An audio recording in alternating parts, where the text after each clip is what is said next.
सबसे पहले बात करेंगे खैबर पख्तूनख्वा असेंबली में सेनेट की 11 नशिस्तों पर इलेक्शन सिर्फ एक वोट कास्ट हो सका। दीगर अरकान ने अभी तक वोट नहीं डाले। हुकूमत और अपोजिशन के दरमियान मुज़ाकरात जारी हैं। 7 जनरल, 2 खवातीन और 2 टेक्नोक्रेट की नशिस्तों पर 22 उम्मीदवार मैदान में हैं। 145 अरकान असेंबली वोट कास्ट कर सकते हैं। खैबर पख्तूनख्वा असेंबली में हुकूमती अरकान की तादाद 92 और अपोजिशन की 53 है। इसी पर मजीद बात कर लेते हैं। आबिद हमीद ने हमें ज्वाइन किया है। आबिद, बताइएगा, अभी तक सिर्फ एक वोट कास्ट हुआ है?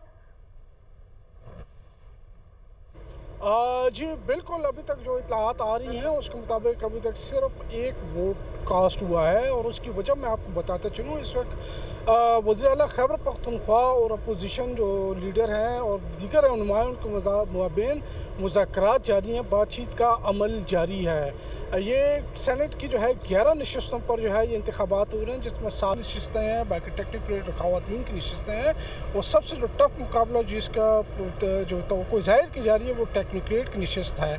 ये मुज़ाकरात इसलिए भी किए जा रहे हैं कि हुकूमत के माबैन और हुकूमत और अपोजिशन के माबैन इससे कबल एक फार्मूला तय हुआ था जिसमें ये फैसला किया गया था कि हुकूमत को 6 नशिस्तें मिलेंगी और अपोजिशन को 5 नशिस्तें मिलेंगी।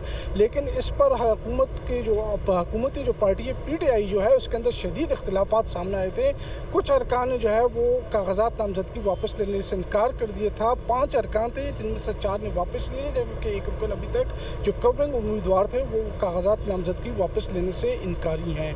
जो टेक्नोक्रेट की नशिस्त है उस पर भी जो है यही सूरत हाल है। वहाँ पर भी जो है टफ मुकाबला होने जा रहा है। वहाँ पर तगड़े किस्म के उम्मीदवार खड़े हैं और एक खदशा जाहिर किया जा रहा है कि हो सकता है PTI से या अपोजिशन से एक सीट निकल जाए।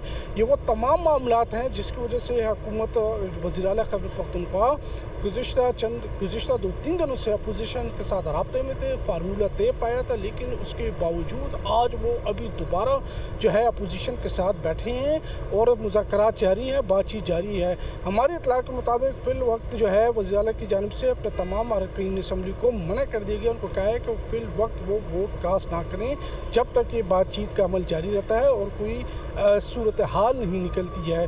दूसरी जानिब वज़ीर आला और स्पीकर की जानिब से जो है वो पेशावर हाई कोर्ट में भी एक दरख्वास्त जमा करवाई गई है। ये भी एक सबब है कि पोलिंग का अमल जो है वो हुकूमती अरकान की जानिब से जो वोटिंग का अमल है वो रुका हुआ है। उनको हिदायत दी गई हैं कि फ़िलहाल आप इंतज़ार करें और कुछ देर बाद जो है वो फिर लाएअमल जो भी बनेगा उसके मुताबिक उनको जो है आगाह किया जाएगा और फिर वोटिंग का अमल शुरू होता है या नहीं होता है उस हवाले से फ़ैसला किया जाएगा। जी ठीक है, फैसला किया जाएगा। बहुत शुक्रिया आपका।